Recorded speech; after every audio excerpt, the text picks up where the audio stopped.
Hey, what's up everybody? It's Rox and I'm coming to you today with the review for R&B Divas Atlanta Season 3, Episode 4. I keep getting my numbers off with all these shows I'm doing. All my numbers is off, but yeah, this is Episode 4. Last week was Episode 3, even though I think I called it Episode 2. Anyway, let's get to it, shall we? Alright, you guys, so it is Sucky de Fat Out Day for Monifeh. Monifeh is getting her plastic surgery, her liposuction. She's very excited, and I would be excited with her. Torres is a whole nother thing. She's very nervous that her baby is about to go under the knife. Torres kind of strikes me as a type who is used to being in control of things, so when she doesn't have control, it worries her to death. So you guys, we all know somebody like that. Anyway, they're getting to the hospital, and Monifeh's trying to calm Torres down and everything, but once she gets there, it kind of hits her. Oh yeah, I'm really about to have surgery. So you know Monifeh, she's trying to center herself, and she's trying to meditate. Y'all deep folks kill me. Shit, we talking about Torres. As soon as Monifeh said she was gonna have a local anesthetic, I was just like, oh, I was nervous too, because y'all, I don't want no surgery with me anywhere near awake. I mean, even when I get tooth, I had a couple of root canals. I've had teeth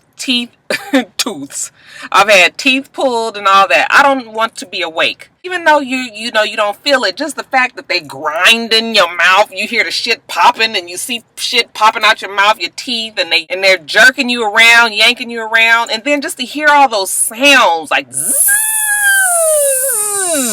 that's that damn needle. I know I ain't gonna want to hear that damn suction of the liposuction. Just the fact that they doing that thing. Do they still do that? I wasn't really watching it. I was just listening to it, that part. But yeah, I don't need to be awake for that. Put me the fuck asleep. And isn't that the best sleep, y'all? That anesthetic. I was just like, oh, if I could just be under a general anesthesia, when I go to bed at night, because boy, that is the fucking best sleep. You wake up, you love everybody. It's wonderful. She has a surgery. The surgery is a success. When she wakes up, Torres is there. And you know how it is when you wake up, you're all loopy and everything. I thought it was funny when Torres was like, where did you hide the money? I was like, Monifeh, girl, don't give away no secrets now. Angie Stone was at the studio with her nephew and some guy named Billy Buss. And we get her there working on some music with her nephew. I guess what we doing with Angie gonna bring all her fucking family on the show this season. She was like, damn it, everybody fixing to come up. Angie wants to give Diamond the hook of the song. Whatever the song is, whatever the hook is, I guess Angie originally was going to sing it. She's giving it to Diamond because, she's trying to break Diamond into. I hope Diamond really appreciates the fact that her mama is giving up her coins. Even though we don't know her damn nephew is, if by any chance it happened to be a success. That was some shit that Angie could have took. So I hope the daughter appreciates it. That daughter looked like she still ain't too sure about Miss Angie. Oh, a side note, didn't Angie look really nice with the, when she was doing her confessional? She had that wig on that has the flips like this, kind of like how when we was real popular when we used to wear the little hair flipped up like that. I want her to keep that wig. She looks like she could actually be in her 40s when she wears that. Okay, the other wig, even when she wears the one that's longer, the nicer one, it's too much hair. It's entirely too much hair. I don't know what it is with us with all this hair these days, because we used to just wear 3 bundles. Okay, motherfuckers is wearing 7 and 8 bundles and shit. Now I know we do longer lengths and everything, but really you still don't need that much fucking hair. I still, I know we like the whole full big everything. That is too fucking much hair. Do you know you look like a fucking cousinette walking around with all that down hair? So yeah, I think it's just too much. So yeah, I want her to keep that. If Angie, if you watching that, baby, keep that wig. Let's see what was going on with Kiki. The show actually started where it ended last week, which was when Diamond came in. Her driving all the way down from South Carolina to hang out with the girls. Kiki was getting to that point where she was about to walk out. I really thought she was fixing to do one of her famous exits, but instead she went and got on the drums. I was like, that damn Kiki is something talented. It's amazing how there are so many people that are so super talented, and she has some level of success, but I always feel like Kiki should have been further along than she has been. Now, I don't know, maybe it's because of Kiki is Kiki, and maybe that's held her back in the industry or whatever, but yeah, so yeah, it's funny. And then you get these motherfuckers that can't do shit but just be up on the stage and look cute, and they get over really well. So yeah, it's interesting how that happens. But anyway, she was on the drums. You know, the girls, they all loosened up, and it kind of broke the ice because I'm telling you, folks was about to have an attitude about Diamond being there. Later on, we see her out shopping with her mom, and she's just trying to drive it on home that her mom got some issues that she needs to talk to a doctor about. The mom is trying to explain to her again that, you know, a lot of the shit don't have nothing to do with you. I don't know what is going on with my sweater. Oh my God. Am I busting out? Y'all can see it? Look at all that. I've been at work all day showing all my shit like that. I'm gonna quit pulling on it though, because you know how when you see people be pulling on their shit, they be uncomfortable. I hate seeing people just continuously rearranging their clothes. Yeah, Roxanne, your motherfucking ass too big for that, bitch. Anyway, yeah, she's trying to tell her mother that she is in need of some therapy, you know, and shit, we all could take a little therapy. You know, everybody got a little problem here and there, so I wasn't mad at her. I want Kiki to get an hour in as well. So Lorna Jean and Kiki are at the therapist, and the therapist is talking to them both. Kiki is explaining to the therapist how, you know, the mom just flips out. You know, everything is a big deal. She's always mad. She's always yelling. And Kiki doesn't want it to rub off on the kids. You know, I guess she feels like the mother, everything is so abrupt and out of control with the mama. You know, maybe the kids are going to turn out that way. And when the therapist talked to the mother was just like, look, Kiki takes care of the whole family, all of us. You know, I don't want her to have to work and do anything. So I feel like it's my responsibility to really take care of her kids, to clean up, you know, to cook, to this, to that, and the other. She said, because I don't want her to, you know, work hard. I don't want her to turn out like me. I want her to have a happy life. And then Kiki was just like, my life is happy. You know, I don't want I don't want you to think that I'm miserable like that. So it's interesting how perspective is. It reminded me of, do you guys remember the movie Terms of Endearment? I know I'm like aging myself, but there was a scene in the movie when Deborah Winger and Shirley MacLaine are laying in bed and they're talking, and Shirley MacLaine was just like, you know what, I just don't want to argue anymore. And Deborah Winger was like, argue? We don't argue. And she was just like, we don't argue, we argue all the time. And Deborah Winger was just like, no, that's just normal. That's just how we are. We're not really arguing. So it's interesting how your perspective and the way you look at a situation can be. I mean, to her, that was everyday life. In this case, with the mama and Kiki, it was all about the perspective. And, you know, sometimes you just have to communicate so we can all be on the same page. Sometimes we just ain't on the same page. Y'all, I'm about to bust this psychology out on that ass today. Now, they, you know, after it's all done and they're talking about the therapy and, you know, Kiki is asking her how she felt about it, the mom was like, you know, it felt good to be able to just talk to somebody, you know, other than just us two. Because like I said, they weren't on the same page. The mom was like, you know, I even think that I might, you know, stick with the old doc and go on down there a couple of times. And I was just like, you take Kiki with you. And, you know, I'm just gonna go on and say it. I know we was having all this, you know, motherly love and stuff, but I'm on Kiki mama, them eyebrows up in here, it's too black and too pointy, you know, it's too blonde, she too white.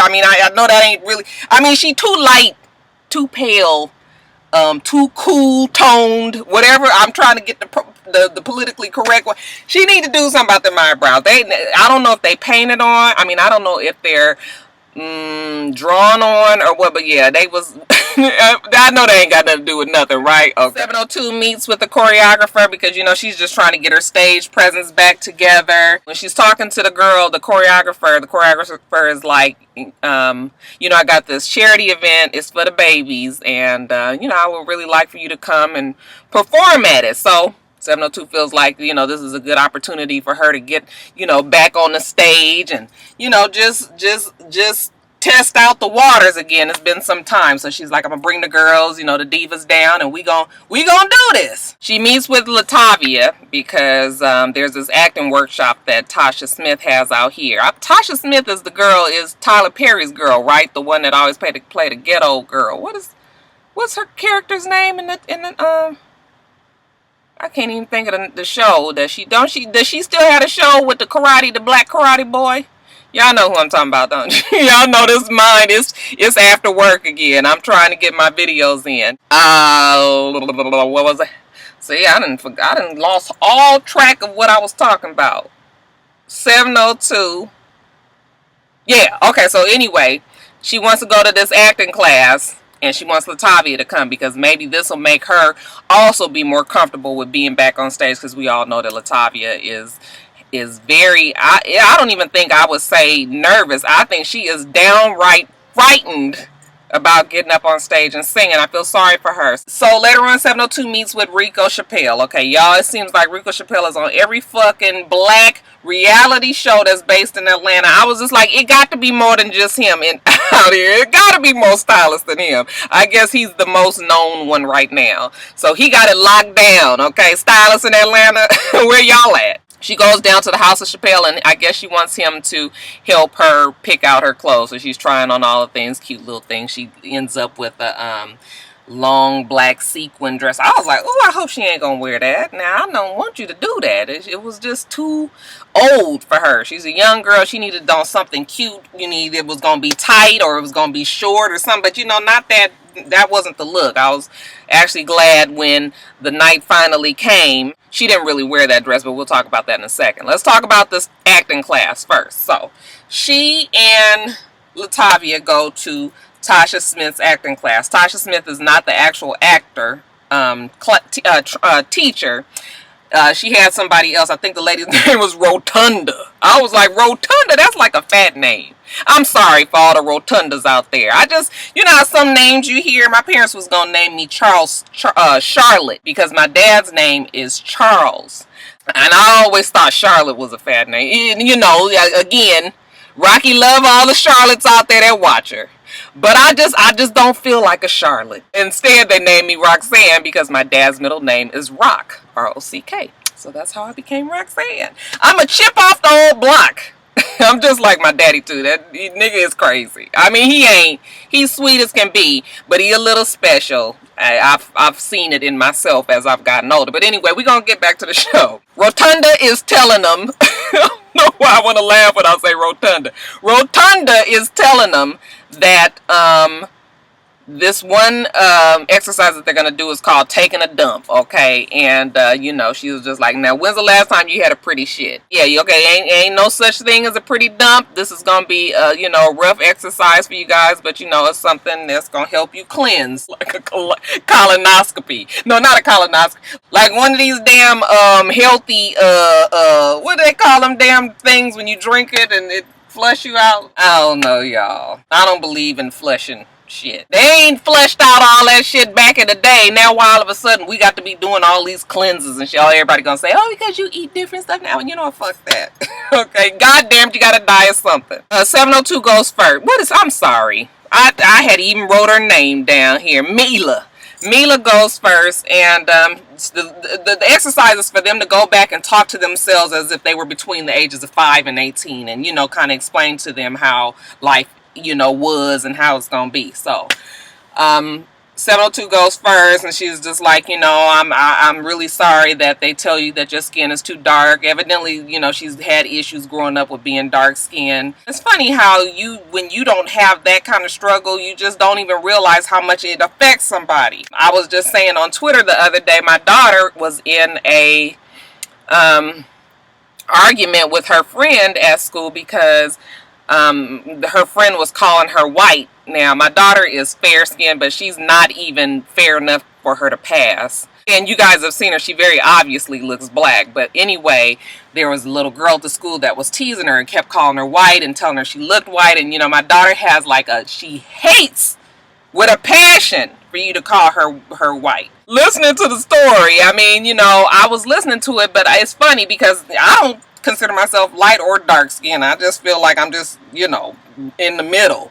And so I guess us middle people, we ain't never really had to worry about it. But evidently, very fair skinned or very dark skinned, girls and guys actually go through the stigma of, having to always argue with somebody about their skin color. So she was crying and everything. I was getting a little choked up. I was just like, oh my God, I feel like crying. And I'm sitting there looking at Latavia over there looking sad. And I was just like, Lord, this child gonna get up here and really make me cry. But we'll talk about Latavia's part a little bit later. Let's get to the charity event. So it's the charity event night, and she's excited. She looks very cute in some tight, like, tuxedo style pants. Actually, they're not tuxedo style. They're almost like the jogging pants, but in a trouser, in a tight trouser, like a pencil, not really pencil, cigarette, like a y'all don't really care, huh? Anyway, she was cute.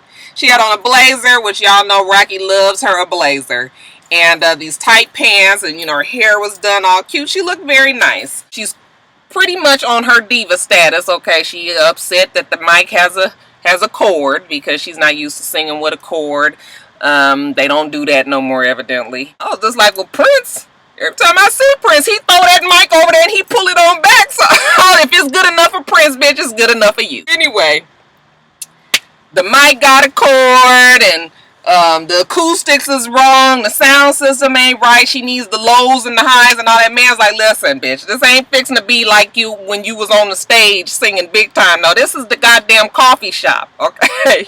We done put some dark lights in here and brought a DJ in, and you gonna use his sound system, so whatever you can get out of that, that's what it's gonna be. He was just like, just get up there and sing, don't expect nothing extra, and don't do nothing extra, okay? That's all we need you to do. So the girls come, well, Kiki, Selena, and Monifeh, I always call them the Three Musketeers, they all come and support her. She sang Where My Girls At, and I thought I actually was like, oh, okay, she sounds good. And I forgot how much that song used to be the fucking jam. I was just like, okay. So, I was impressed. I was just like, okay, maybe.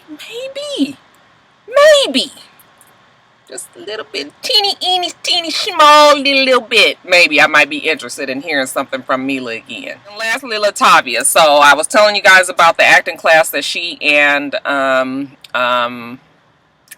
just that fast and forgot the girl Mila. Her and Mila, the acting class that they went to, I was just telling you how Mila was going through it with her dark skin. Well, Latavia's exercise was telling herself that it wasn't her fault that she was molested when she was 7. Evidently, she started being molested when she was 7, and when she was 9 years old, she told her mother didn't do anything. It went on for 5 more years, so 14. I'm not laughing at the fact she was molested. I'm laughing at the fact that it was real hard for me to calculate that real fast, but it went on until she was around 14 years old. You guys, it's just heartbreaking because I know I've told you guys plenty of times that I get so many letters whenever I do a Roxicology. I get so many letters about molestation, kids being molested by their family members, by family friends, just all this sexual craziness with old ass men and young ass girls, or old ass men and young ass boys. It happens so much in the black community, and it's so not talked about.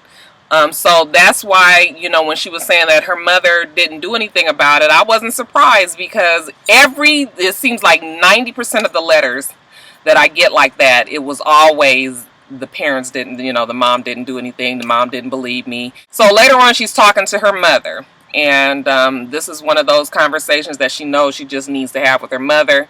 We all need closure on shit like that. So she's talking to her mom, and she was just like, the acting class that I went to, it just brought out some things that I want to talk to you about. And the mom was sitting there. She was just like, about my molestation, and I just feel like during that time you weren't there for me. I felt unprotected. Now the mama said that she just didn't really know how to handle it, which I have also heard in my letters, and the parents didn't know how to handle it. The mom was just like, I felt like originally that it was maybe something you had seen on TV, and that wasn't nothing that had happened in my world, so I just didn't even know how to handle it. And